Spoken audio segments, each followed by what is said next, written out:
Jemaat sekalian, mari kita berdiam diri, mari kita arahkan hati dan pikiran kita kepada Tuhan. Kita bersiap memasuki ibadah pagi hari ini.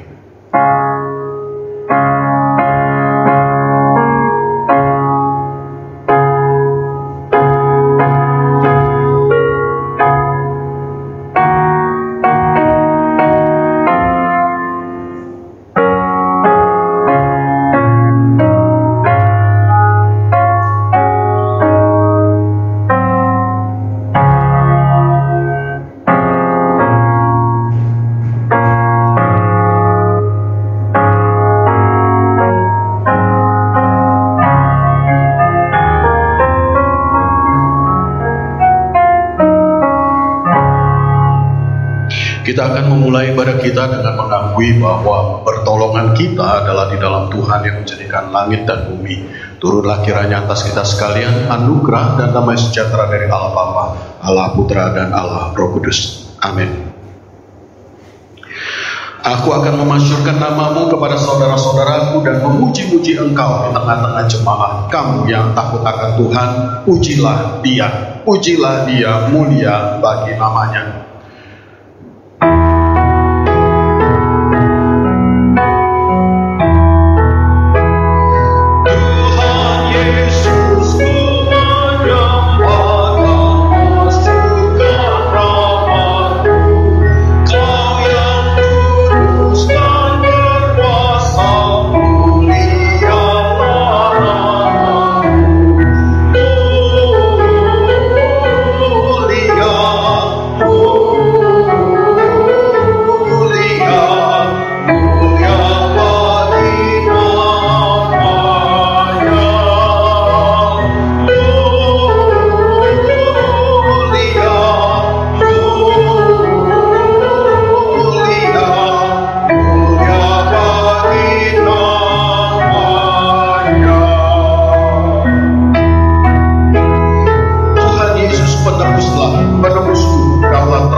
Silakan duduk saudara sekalian. Mari kita akan membaca bacaan Alkitab kita dari Roma 1 ayat 13 sampai 17. Kita akan baca pertanggapan, dan yang terakhir ayat 17 kita akan baca bersama-sama. Saudara-saudara, aku mau supaya kamu mengetahui bahwa aku telah sering berniat untuk datang kepadamu, tetapi hingga kini selalu aku terhalang agar di tengah-tengahmu aku menemukan buah, seperti juga di tengah-tengah bangsa bukan Yahudi yang lain. Aku berkata baik kepada orang Yahudi maupun kepada orang Yunani, baik kepada orang terpelajar maupun kepada orang tidak terpelajar. Itulah sebabnya aku ingin untuk memberitakan Injil kepada kamu juga yang diam di Roma. Sebab aku mempunyai keyakinan yang kokoh dalam Injil, karena Injil adalah kekuatan Allah yang bermanfaat bagi setiap orang yang percaya, bukan hanya orang Yahudi tetapi juga orang Yunani. Bersama, sebab di dalamnya nyata kebenaran Allah yang bertolak dari iman dan memimpin kepada iman, seperti ada tertulis, orang benar akan hidup oleh iman. Saudara, sekali lagi kita akan memuji Tuhan. bangunkan kami. Biarlah nyanyian ini boleh membangunkan kita, semangat kita untuk memberitakan firman Tuhan. Pujilah Allah yang kasih-Nya, yang mengutus namanya tebus dosaku. Haleluya, puji Tuhan, haleluya, amin. Haleluya, puji Tuhan, bangunkan kami. Pujilah Allah, Roh Sang Penghibur, yang mengantar jiwaku kepada Kristus. Haleluya, puji Tuhan, haleluya, amin. Haleluya, puji Tuhan, bangunkan kami. Puji Allah Sang Anak Tunggal. Pujilah Allah Sang Anak Tunggal, yang menghapuskan dosa umat manusia. Haleluya, puji Tuhan, haleluya, amin. Haleluya, puji Tuhan, bangunkan kami. Sudah saatnya sebelum kita lebih jauh lagi di dalam penyembahan kita akan merenungkan segala salah dan dosa kita, dan kita mengakui di hadapan Tuhan. Kita mohon Tuhan menyucikan kita. Kita nyanyikan bila ku ingat salibnya.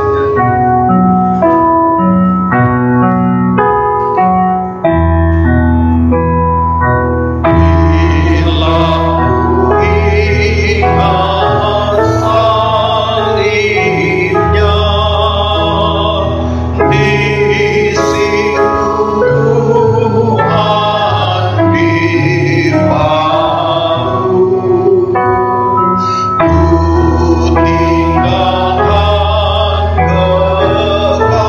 kekayaanku, buangkan kecongkakanku.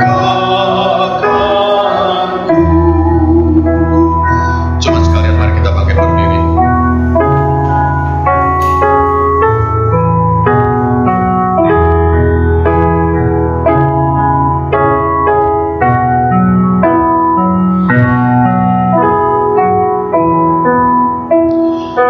Kiranya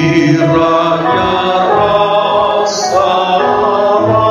kepada salibnya, buang nafsu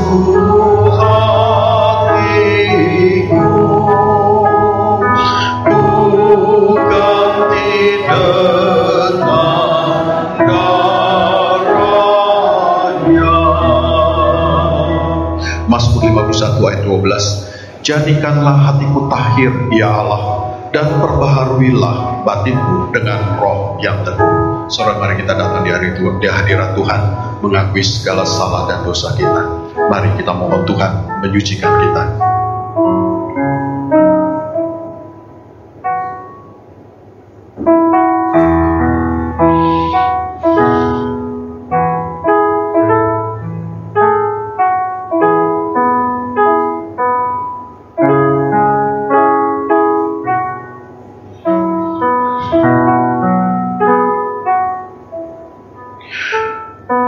Tuhan Bapa kami di sorga, kami akui ya Tuhan, kedegilan kami, kebodohan kami, kekerasan hati kami.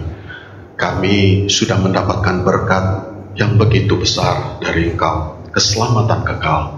Tetapi kami tidak peduli kepada keselamatan jiwa orang-orang lain. Kami tidak peduli bahwa di sekeliling kami masih banyak orang yang belum mengenal Tuhan Yesus, dan mereka akan hilang di dalam akan binasa di dalam kekekalan. Kami tidak peduli akan mereka. Tuhan, ampuni kami ya Tuhan. karena keegoisan kami, karena kami mementingkan diri sendiri, kami tidak melihat akan orang lain, dan kami tidak mengasihi mereka. Ampuni kami ya Tuhan.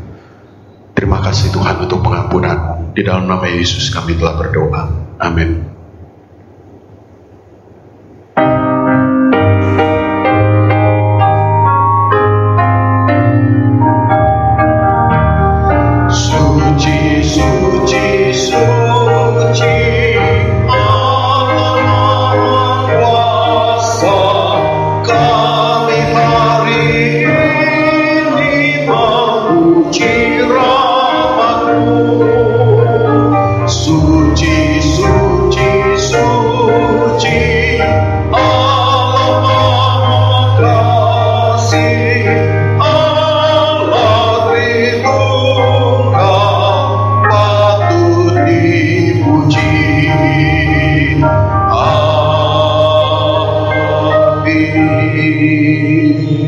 Saudara sekalian yang dikasihi Tuhan, dengarlah petunjuk hidup baru 1 Korintus 6 ayat 19 dan 20. Atau tidak tahukah kamu bahwa tubuhmu adalah bait Roh Kudus yang diam di dalam kamu, Roh Kudus yang kamu peroleh dari Allah, dan bahwa kamu bukan milik kamu sendiri, sebab kamu telah dibeli dan harganya telah lunas dibayar. Karena itu muliakanlah Allah dengan tubuhmu. Saudara, mari bersama-sama kita akan menyatakan pengakuan iman kita, pengakuan iman rasuli. Aku percaya kepada Allah, Bapa yang Maha Kuasa, Khalik langit dan bumi, dan kepada Yesus Kristus, anaknya yang tunggal Tuhan kita, yang dikandung daripada Roh Kudus, lahir dari anak darah Maria, yang menderita sengsara di bawah pemerintahan Pontius Pilatus, disalibkan, mati dan dikuburkan, turun ke dalam kerajaan maut. Pada hari yang ketiga, bangkit pula dari antara orang mati, naik ke sorga, duduk di sebelah kanan Allah, Bapa yang Maha Kuasa, dan dari sana ia akan datang untuk menghakimi orang yang hidup dan yang mati. Aku percaya kepada Roh Kudus, gereja yang kudus dan am, persekutuan orang kudus, pengampunan dosa, kebangkitan tubuh, dan hidup yang kekal. Amin. Silakan duduk saudara sekalian. Saudara, kebaktian doa Rabu yang akan datang saya akan menyampaikan firman Tuhan. Mari kita bersama-sama berdoa dan juga belajar firman Tuhan meskipun kita di rumah ya saudara ya. Saudara, minggu depan itu minggu pertama bulan Juni. Jadi saudara, kita akan mengikuti live streaming dari GKY Citra ya saudara, mengikuti perjamuan kudus. Jangan lupa jam 8 pagi saudara, atau jam 10.30 gitu ya, mengikuti begitu live streaming itu bisa di rumah masing-masing atau bisa bersama-sama dengan kita bersama-sama di gereja begitu ya. Nah, untuk saudara yang akan mengikuti di rumah, jangan lupa nanti ambil hosting dan anggur perjamuan ya.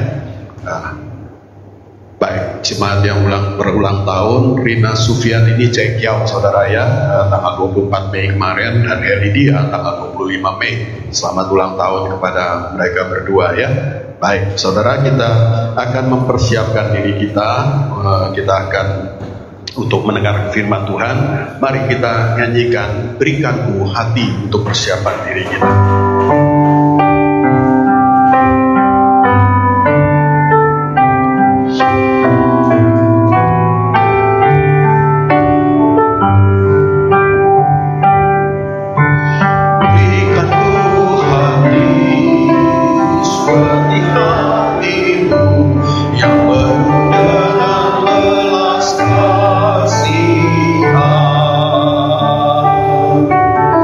Berikanku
Saudara-saudara, mari kita bersatu di dalam doa.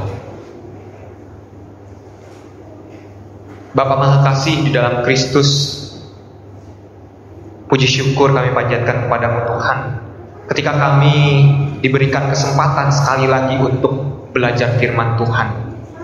Biarlah Tuhan pada pemberitaan firman hari ini kami boleh melihat kembali bagaimana kami sebagai umat-Mu yang telah dipanggil itu harus melakukan amanat agung Tuhan yang sangat mulia itu. Terima kasih ya Tuhan, Engkau yang bimbing melalui Roh Kudus-Mu. Biarlah kami boleh mengerti firman pada hari ini. Hanya di dalam nama Tuhan Yesus kami berdoa. Amin. Shalom saudara-saudara. Ya, kita memasuki tema yang masih berhubungan dengan tema-tema sebelumnya, yaitu umat yang memenuhi amanat, tema yang diberikan kepada saya. Sebelum kita menanyakan atau menjawab bagaimana menjadi umat yang memenuhi amanat ini, mari kita ingat kembali jawaban dari pertanyaan apa yang mendasari keselamatan dari Allah. Apa yang mendasari keselamatan dari Allah? Semuanya dimulai dari hati Allah sendiri dan juga kehendak Allah sendiri, Bapak Ibu. Ia yang panjang sabar dan berlimpah kasih setia, menginginkan supaya manusia yang telah terjatuh di dalam dosa kembali kepada Dia, ke dalam kekudusan Allah. Kita yang tadinya jauh daripada Allah, terputus hubungannya, tetapi Allah menginginkan kita kembali. Meskipun acap kali, kerap kali kita menjauhi Dia. Tuhan rindu supaya manusia yang rusak dan menghadapi kebinasaan akibat dosa diperbaharui, ditolong agar jangan mengalami kematian kekal. Hal tersebut terjadi hanya melalui Yesus Kristus, Bapak Ibu Saudara. Akulah jalan dan kebenaran dan hidup. Tidak ada seorang pun yang datang kepada Bapa kalau tidak melalui aku. Yohanes 14 ayat 6. Jauh sebelum Yesus hadir sebagai penggenapan janji Allah, dari zaman Abraham, Ishak, Yakub, Daud dan juga nabi-nabi, sebenarnya Allah sedari awal tidak bekerja sendiri dalam visi misi keselamatan ini, Bapak Ibu. Tetapi Allah senantiasa mengajak umatnya untuk berpartisipasi mengerjakan keselamatan misi Allah ini. Umat Allah menjadi partner pemberitaan misi Allah, yaitu agar bangsa-bangsa mengenal Dia melalui kasih setia kepada umatnya. Ujung-ujungnya supaya bangsa lain bisa percaya kepada Allah Yahweh, baik itu dilakukan per individu maupun melalui komunal Israel secara keseluruhan. Dari kehidupan dia, dari kehidupan mereka, bangsa-bangsa lain boleh mengenal Allah yang benar. Inilah keseluruhan misi Allah dengan gerakan sentripetal ya, yang kita kenal dari khotbah kemarin, minggu kemarin. Israel menjadi pusat dan dilihat bangsa-bangsa lain karena ada Allah yang ada bekerja mengasihi Israel, sedang menunjukkan dirinya. Allah sedang menunjukkan dirinya untuk dikenal semua bangsa. Akan tetapi sekali lagi kita mengingat bahwa yang kita pikir gampang gitu ya, menjadi display dilihat orang aja gitu ya, kita hidup kudus di dalam, Israel hidup kudus di dalamnya, ternyata buktinya cukup sulit, tidak tercapai karena semua dosa mereka, sehingga hati mereka condong kepada berhala-berhala lain yang bukan Tuhan. Bukannya menjadi berkat, malahan Israel menjadi batu sandungan, Bapak Ibu. Maka di tengah-tengah kegagalan, tiadanya harapan itu, Tuhan menggenapi misinya melalui Yesus Kristus. Tuhan menggenapi misinya melalui Tuhan Yesus Kristus. Misi keselamatan yang berulang kali terlihat dari diri Israel seperti gagal. Tetapi kita melihat keselamatan ini menjadi pasti dan mungkin. Yesus adalah Injil keselamatan itu sendiri yang punya kuasa di sorga dan di bumi, satu-satunya yang mampu mengalahkan maut. Melaluinya kerajaan sorga tersebar ke seluruh dunia sampai pada saat ini. Namun yang menjadi masalah ketika Tuhan Yesus naik, ketika pemberita Injil itu dan juga beritanya itu sendiri menghilang atau pergi. Dengan begitu pasti perlu adanya penyampai berita yang lain. Siapa ini? Yaitu murid-muridnya dan juga kita semua. Sebelum Tuhan Yesus pergi, Tuhan Yesus memperlengkapi murid-muridnya dengan kuasa Roh Kudus, sehingga inilah yang memampukan umatnya memenuhi amanat. Ya. Mari kita membuka dasar Alkitab kita pada hari ini dari Matius 28 ayat 18 sampai 20. Matius 28 ayat 18 sampai 20. Kita membacakannya bersama-sama ya. Sudah ada di layar. Matius 28 ayat 18 sampai 20. 1, 2, 3. Yesus mendekati mereka dan berkata, "Kepadaku telah diberikan segala kuasa di sorga dan di bumi.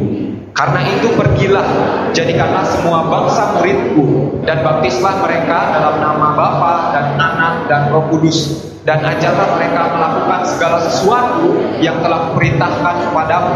Dan ketahuilah, aku menyertai kamu senantiasa sampai kepada akhir zaman." Dilanjutkan dengan Markus 16 ayat 15. Ini yang mari sama-sama kita buka di gadget kita, kitab kita masing-masing.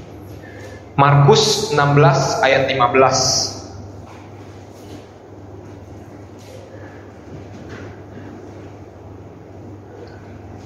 Markus 16 ayat 15. Ini juga adalah amanat agung Tuhan yang tercantum, yang dituliskan di dalam Injil Markus. Lalu ia berkata kepada mereka, "Pergilah ke seluruh dunia, beritakanlah Injil kepada segala makhluk." Beritakanlah Injil kepada segala makhluk.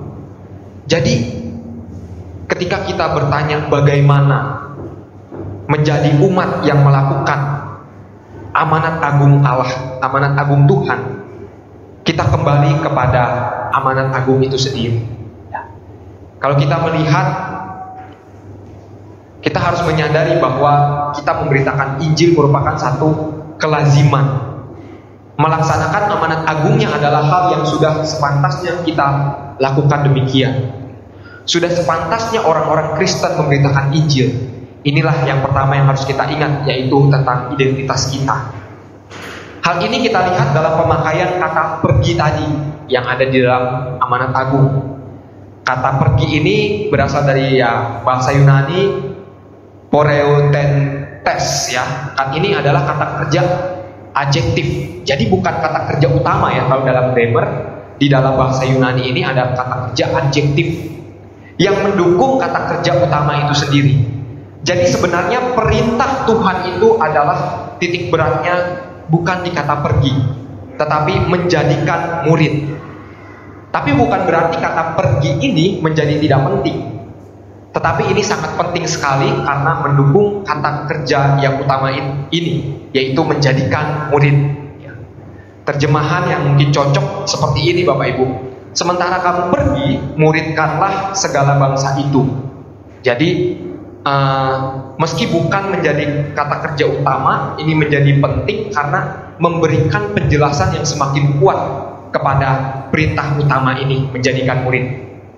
Yaitu yang tadi kita lihat, kita adalah umat Allah, pengikut Kristus. Sudah sepantasnya, sudah selayaknya kita harus pergi. Jadi gak perlu disuruh-suruh lagi, gak perlu diingat-ingatkan lagi. Seharusnya kita membuat murid dengan satu kesadaran, yaitu kita pergi. Setiap orang yang mengikut Kristus adalah murid yang rela belajar dan menghidupi apa yang gurunya hidupi terlebih dahulu, kan? Lalu kita melihat tanpa diperintahkan seharusnya kita pergi memberitakan Injil sebagaimana Yesus memberitakan Injil. Yesus memberitakan Injil, Dia adalah utusan dari Bapa. Dan kita murid-muridnya, para pengikutnya, diutus oleh Tuhan Yesus untuk memberitakan Injil juga. Kita membaca dari Yohanes 20 ayat 21 Bapak Ibu. Ya, Yohanes 20 ayat 21 saya bacakan saja. Maka kata Yesus sekali lagi, damai sejahtera bagi kamu, sama seperti Bapa mengutus aku, demikian juga sekarang aku mengutus kamu. Ini berarti pemberitaan Injil merupakan gaya hidup orang percaya. Tidak harus disuruh-suruh, tetapi menjadi gaya hidup orang percaya. Tidak usah dibujuk atau dirayu-rayu lagi. Kayak kasusnya kita melihat kalau pelajar, anak kita, atau kita yang sebagai guru, kita punya identitas bukan? Dan juga kita mempunyai satu kewajiban, hal yang cocok yang seharusnya kita kerjakan. Seorang murid sebagai pembelajar, berarti dia harus belajar. Jadi akan aneh Bapak Ibu Saudara kalau misalnya seorang murid ini sulit untuk belajar, sampai mamanya, papahnya berbusa-busa, dia malas belajar. Itu akan menjadi tidak lazim. Begitu juga dengan kita. Kita adalah murid-murid Kristus, pengikut Kristus. Ketika kita tidak mengikuti jalan-jalan Tuhan Yesus, sebagaimana Ia diutus dari Bapa kepada dunia, kita pun mengalami satu ketidakcocokan dengan identitas kita, sebagaimana kita diutus di tengah-tengah dunia ini. Jadi dari ayat ini, dari kata pergi, yang merupakan bukan titik berat dari perintah atau amanat itu, kita disadarkan kembali bahwa pergi ini adalah satu kepatutan yang melekat dalam diri seorang pengikut Kristus, murid Kristus. Ini adalah sebuah kewajiban, tidak menjadi sebuah pilihan yang harus dihindari. Bahkan kita mangkir dari panggilan ini.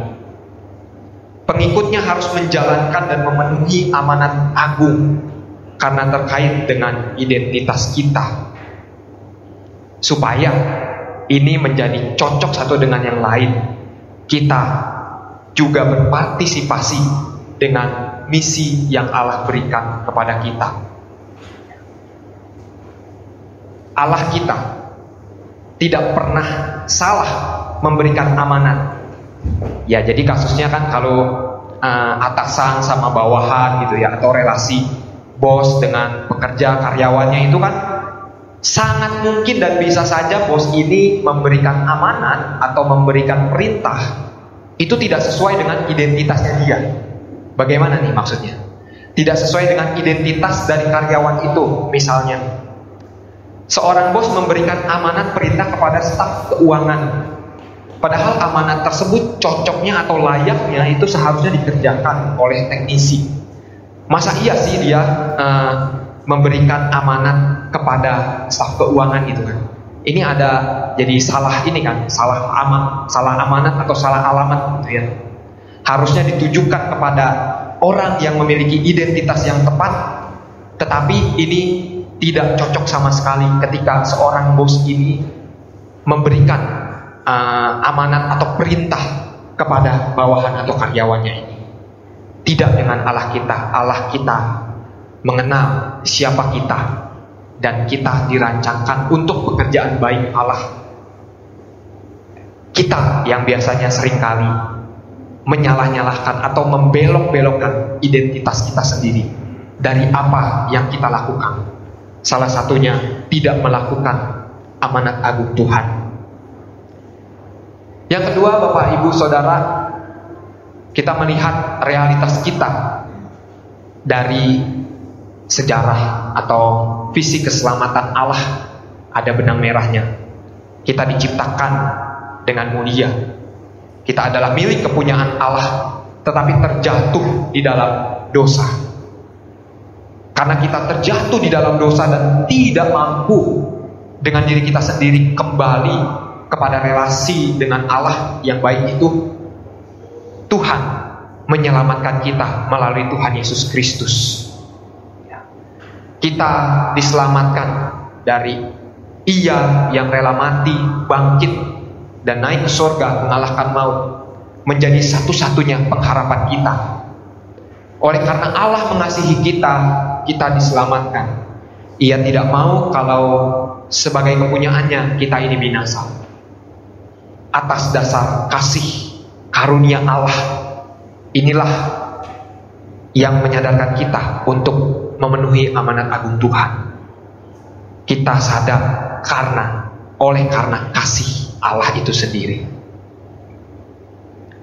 Jadi ketika kita diingatkan juga ya di dalam doa Pentakosta bahwa kita semua ini telah berbuat dosa dan telah kehilangan kemuliaan Allah, yang betapa seriusnya dosa ini di hadapan Tuhan, dan oleh kasih karunia telah dibenarkan dengan cuma-cuma karena penebusan dalam Kristus Yesus.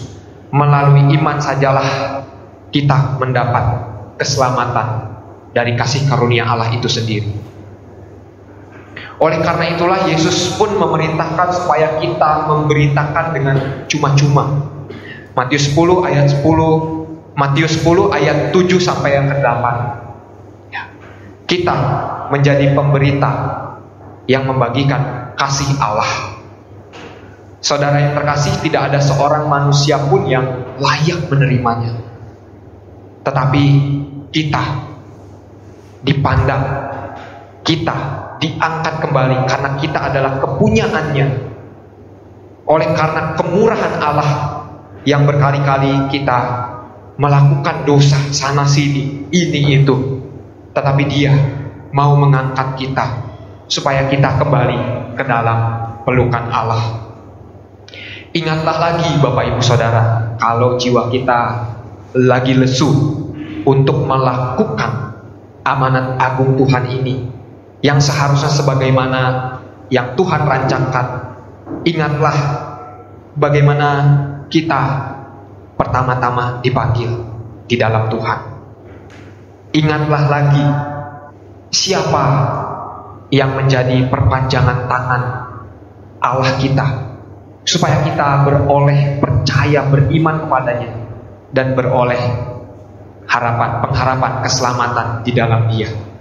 Ingatlah lagi siapakah mereka, entah itu keluarga, teman, penginjil, hamba Tuhan, dan seterusnya.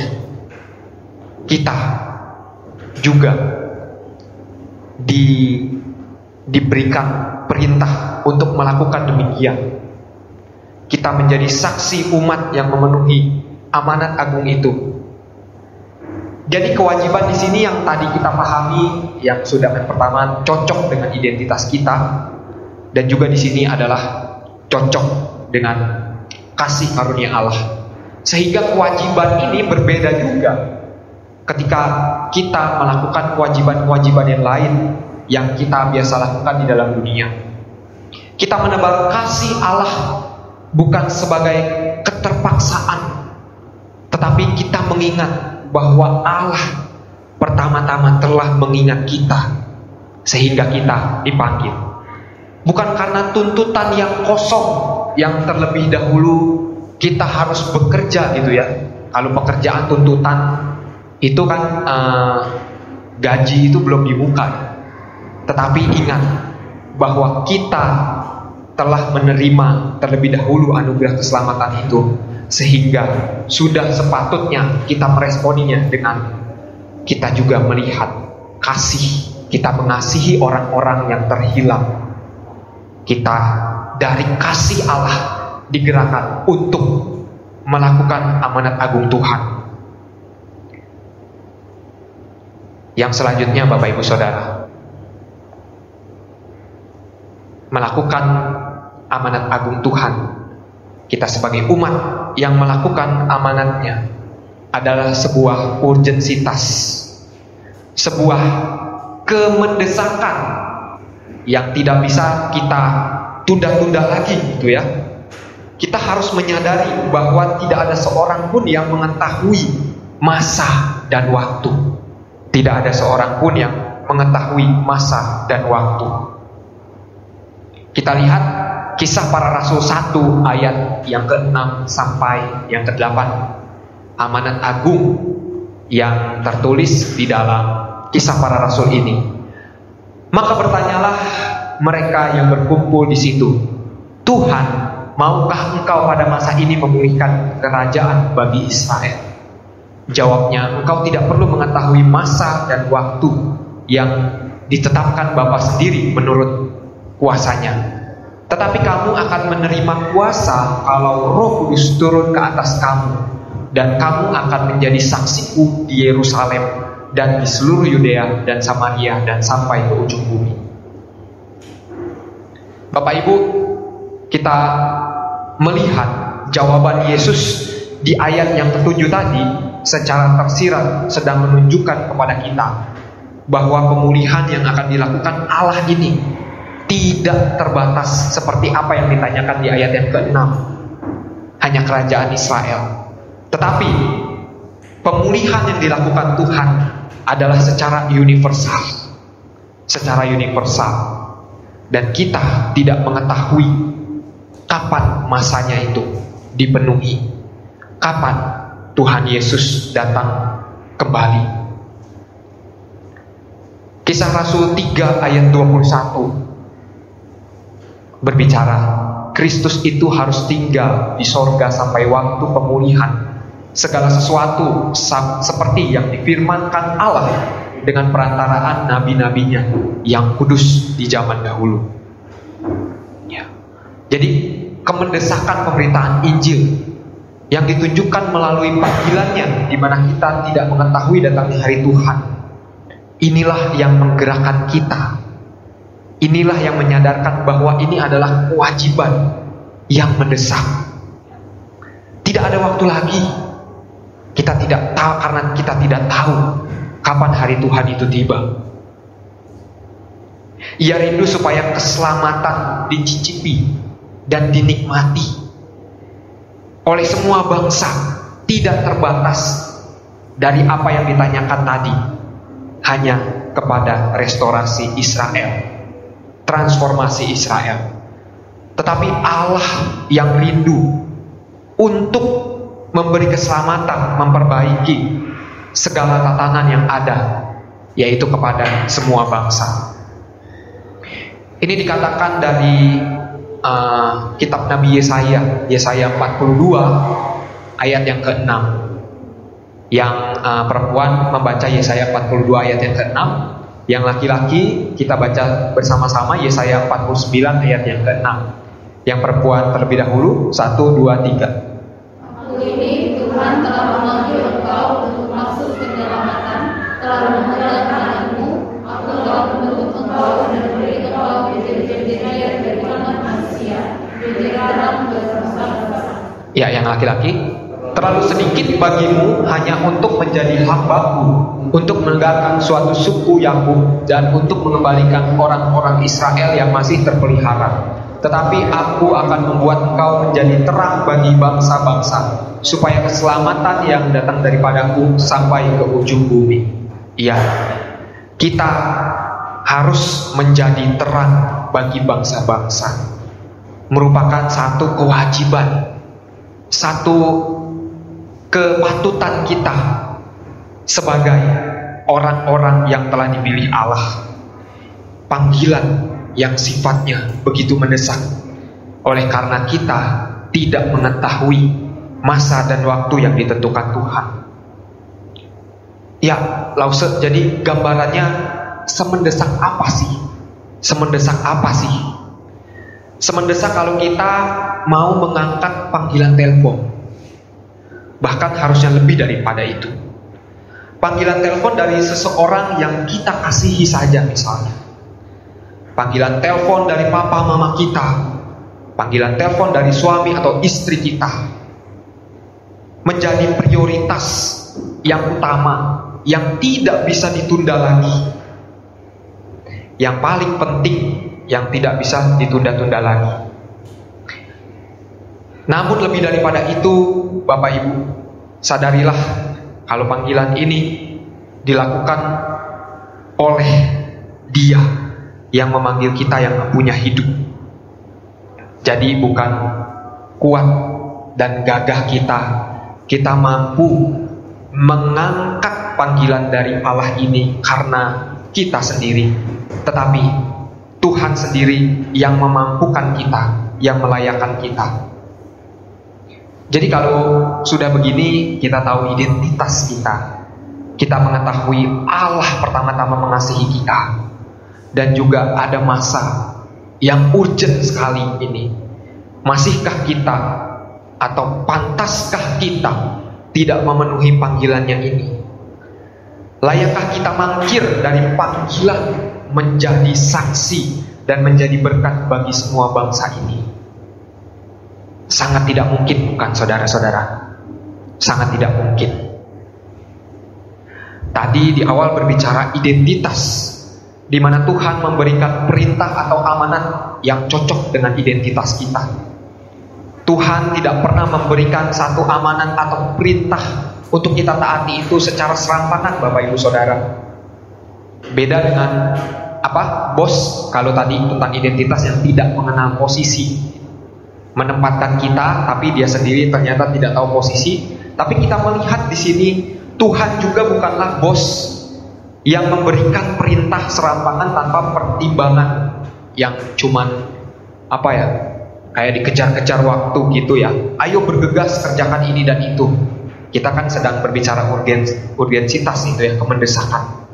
Tetapi Dia yang memanggil di dalam jangka waktu yang kemendesakan ini telah memberikan perlengkapan demi perlengkapan untuk kita pakai.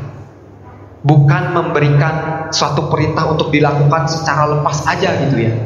Terserah mau pakai metode apa, terserah mau sama siapa, terserah mau dengan cara apa gitu ya. Akan tetapi Allah kita adalah Allah yang memanggil, memberikan segala apa yang kita butuhkan untuk melakukan amanat agung Tuhan ini.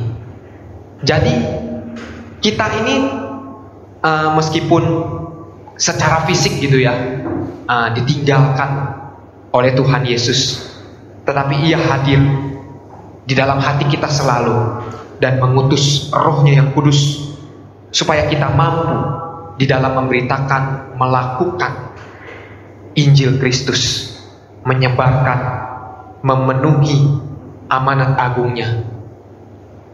Kelengkapan yang berasal dari Allah sendiri. Kelengkapan dalam menjalankan amanat agungnya adalah Roh Kudus yang kekal. Tidak tanggung-tanggung Bapak Ibu Saudara. Kalau kelengkapan yang biasanya kita terima dalam dunia kerja atau dalam pembelajaran gitu ya, itu adalah kelengkapan yang terpisah dengan orang, dengan person yang memberi perintah itu. Akan tetapi ketika kita mendengar dan menerima amanat agung Tuhan, kita sendiri tidak terpisah dengan siapa yang memberi perintah. Kita tidak sedang terpisah dengan siapa yang memberi perintah, tetapi kita bersama-sama dengan Dia sampai kepada akhir zaman. Kristus yang ada di dalam hati kita tidak sekali-kali meninggalkan kita, meskipun Ia tidak terlihat lagi. Tetapi Ia memampukan kita melalui dirinya sendiri, melalui Roh Kudus sebagai penuntut, sebagai pembimbing, sebagai penghibur kita ketika kita mungkin dan sangat mungkin sedang bingung bagaimana kita memenuhi amanat agung Tuhan. Kita sebagai umatnya yang kudus itu menyebarkan kasih setia Allah. Bagaimana mungkin aku bisa ketika aku melihat diriku sendiri tidak mampu atau tidak fasih dalam berkata-kata. Mana mungkin aku bisa bersaksi di dalam kesederhanaanku memahami Injil, memahami firman Tuhan. Bagaimana mungkin? Tetapi hal-hal yang tidak mungkin ini yang biasa kita pikirkan menjadi kekhawatiran kita. Allah sendiri yang menemani kita akhirnya memampukan kita, dan itulah satu-satunya yang memampukan kita untuk melaksanakan tugas amanat agung ini. Kita cermati lagi baik-baik Matius 20 ayat 20b. Dan ketahuilah, aku menyertai kamu senantiasa sampai kepada akhir zaman. Yohanes 20 ayat 22. Dan sesudah berkata demikian, ia mengembusi mereka dan berkata, terimalah Roh Kudus. Kisah Para Rasul 1 ayat yang ke-8. Tetapi kamu akan menerima kuasa kalau Roh Kudus turun ke atas kamu. Dan kamu akan menjadi saksiku di Yerusalem dan di seluruh Yudea dan Samaria dan sampai ke ujung bumi. Dari amanat agung ini yang menjadi esensi kita sebagai umat yang memenuhi amanat, luar biasanya Tuhan, bukan? Ketika kita melihat bahwa perlengkapan merupakan penyertaan bukan bersifat sementara, tetapi bersifat kekal. Perlengkapan yang biasanya terbatas, kita pikirkan matang-matang, kita strategikan, metodologikan dengan baik. Ketika kita rindu untuk memenuhi amanat agung Tuhan ini, tetapi Allah seringkali memberikan visi yang lain, memberikan cara yang lain untuk melakukan amanat agung Tuhan ini, memberikan cara yang beyond, yang lebih dari ekspektasi kita, apa yang tidak pernah kita pikirkan. Dan dari situlah kita terkagum, wah Tuhan, kok bisa ya saya menginjili atau bersaksi tentang Kristus di tengah-tengah keterbatasan saya? Kok bisa ya saya dengan lantang, dengan enjoy gitu ya, memberitakan, menyaksikan Tuhan di tengah-tengah mereka yang tergolong sulit mendengar. Kok bisa? Kita bersama-sama dengan Tuhan, Bapak Ibu Saudara. Jadi janganlah ragu dan mulailah dari kehidupan kita sehari-hari.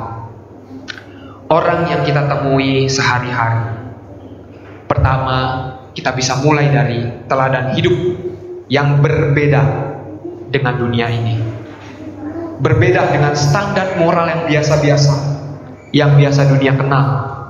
Karena identitas kita, sekali lagi kita ingat, identitas kita adalah anak-anak kerajaan sorga, anak-anak Allah yang telah dipanggilnya kembali. Karena identitas kita adalah terang, bukan kegelapan.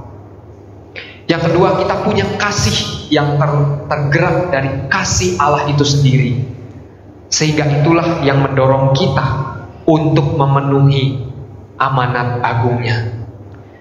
Kita merespons keselamatan sebagai rasa syukur kita kepada Allah, bukan seperti orang-orang lain yang masih mencari-cari dengan sulit keselamatan dengan usaha-usaha mereka sendiri. Terakhir, Bapak Ibu, dalam kita menjalani amanatnya, sadarilah kita sedang bersama-sama menjalaninya dengan Allah sampai kepada akhir zaman. Kita menjalaninya bersama-sama, bukan perintah yang lepas dari sang pemberi perintah itu, tetapi kita menjalaninya bersama-sama. Kita diberikan privilege, kita diberikan satu anugerah kesempatan yang mulia itu. Kita menjadi partner Allah di tengah-tengah dunia sampai pada kesudahannya. Jadi kalau kita masih berpikir kita kalau menjadi umat yang memenuhi amanat itu kayaknya opsional deh. Kalau menjadi umat yang memberitakan Injil, menjadi kesaksian di tengah-tengah bangsa itu opsional deh, nanti dulu karena saya belum siap, dan embel-embel seterusnya yang lain. Ingat lagi, identitas kita kasih Allah itu sendiri, dan juga kemendesakan urgensitas. Kita telah dipanggil bukan menjadi mangkir, tetapi kita menjalani dengan satu penuh kepercayaan iman kepadanya. Umat yang tidak memenuhi amanat agungnya sesungguhnya tidak lebih dari pengaku Injil. Umat yang tidak memenuhi amanat agungnya, jikalau engkau dan saya tidak memenuhi amanat agungnya, sesungguhnya tidak lebih dari pengaku Injil. Bahkan lebih kasarnya kita bilang mengaku-ngaku sebagai Kristen. Dia bukan pelaku Injil. Mari kita sama-sama mengingat hal ini. Mari kita berdoa.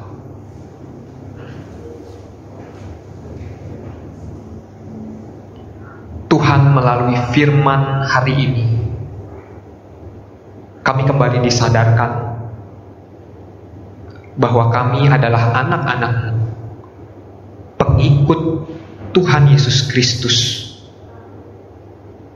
yang mana seharusnya sesuai dengan identitas kami mengikut kemanapun engkau pergi. Kami mengikut segala teladanmu, cerminan hatimu Tuhan, untuk rindu melakukan amanat agung Tuhan. Kami tidak menjadi mundur dan tidak mengikuti langkahmu lagi ketika kami mengalami kesulitan, pencobaan. Tetapi kami boleh terus mengingat identitas kasih-Mu Tuhan, yang juga kami rindu untuk bagikan kepada orang-orang lain. Di tengah-tengah kami juga tidak mengetahui kapan kedatangan Engkau yang kedua kalinya. Kami juga kiranya digiatkan oleh Roh-Mu Tuhan, bahwa betapa pentingnya kami taat dan melakukan sekarang juga, memberitakan Injil kasih karunia Allah. Biarlah Tuhan, firman hari ini boleh mengubahkan pemikiran kami kembali, memperbaharui dan mengingatkan lagi kepada kasih kami yang mula-mula kepadamu Tuhan. Kami mau menjadi pelaku firman-Mu, kami mau melakukan amanat agung. Terima kasih ya Tuhan, hanya di dalam nama Tuhan Yesus kami berdoa. Amin. Tuhan memberkati kita.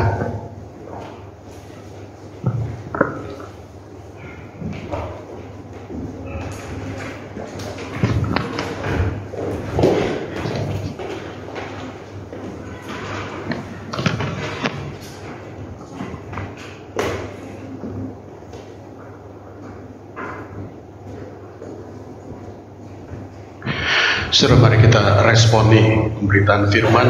Kita sambil kita nyanyikan Api Zaman, kita akan menyerahkan persembahan kita.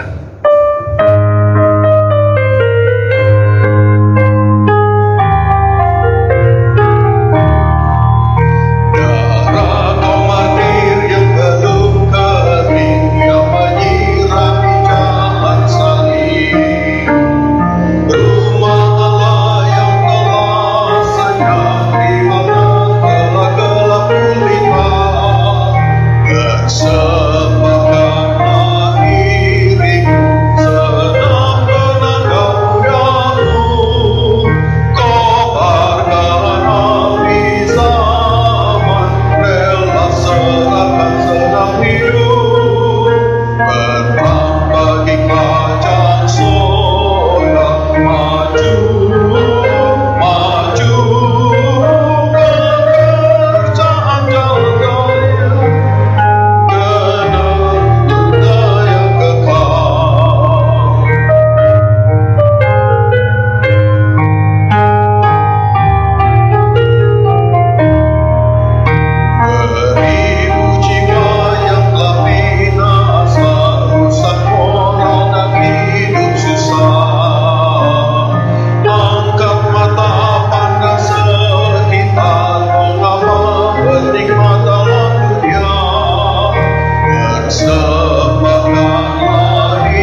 Tuhan, sekaligus kita juga berdoa, saudara.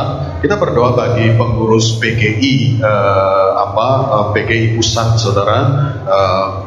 Kelihatannya mereka juga mulai tergoda dengan politik praktis begitu ya. PGI memang gereja memang harus terlibat di dalam negara kita begitu ya, tetapi tidak di dalam politik praktis yang artinya masuk di dalam hal-hal yang rinci begitu ya. Kita doakan supaya mereka berhikmat di dalam kepengurusan PGI, supaya mereka lebih mengurus akan kepentingan gereja daripada mengikuti politik praktis. Mari kita berdoa bersama. Bapa Surgawi, kami bersyukur Tuhan untuk kesempatan bagi kami membawa persembahan kami. Tuhan, kuduskan persembahan ini menjadi persembahan yang berkenan di hadirat-Mu dan juga berguna untuk pelayanan di tempat ini. Terima kasih ya Tuhan. Tuhan, pada saat ini juga kami mau membawa para pengurus PGI supaya Engkau berikan mereka hikmat ya Tuhan di dalam kepengurusan mereka, supaya mereka betul-betul mengutamakan kepentingan gereja. Mereka juga mengusahakan akan secara politik kepentingan gereja di tengah pemerintahan Indonesia.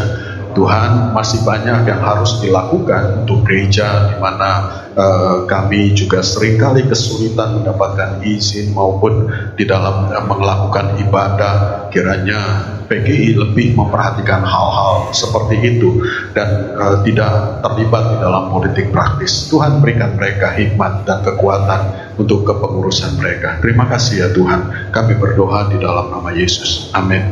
Saudara, mari kita akhiri ibadah kita. Kita pujikan doksologi. Kemuliaan bagi Allah Tritunggal.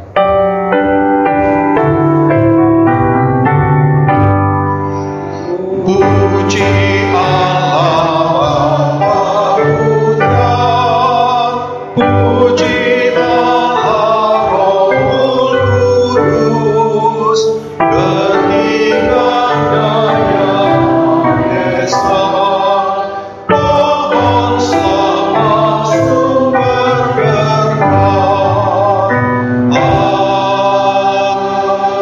Amin. Saudara, kiranya kita selalu mengingat bahwa amanat agung adalah bagi kita semua, supaya kita menjadi berkat, membawakan terang Kristus di tengah-tengah dunia.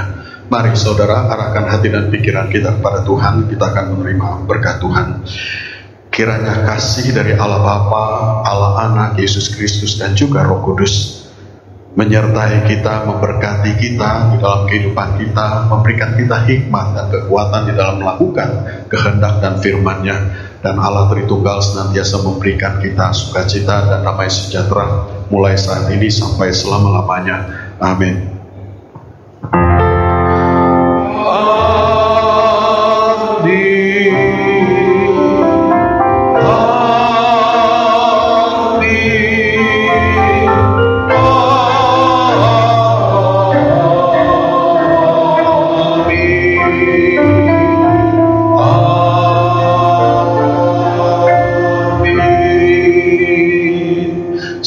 Saudara sekalian, saat teduh bagian kita selesai. Tuhan memberkati.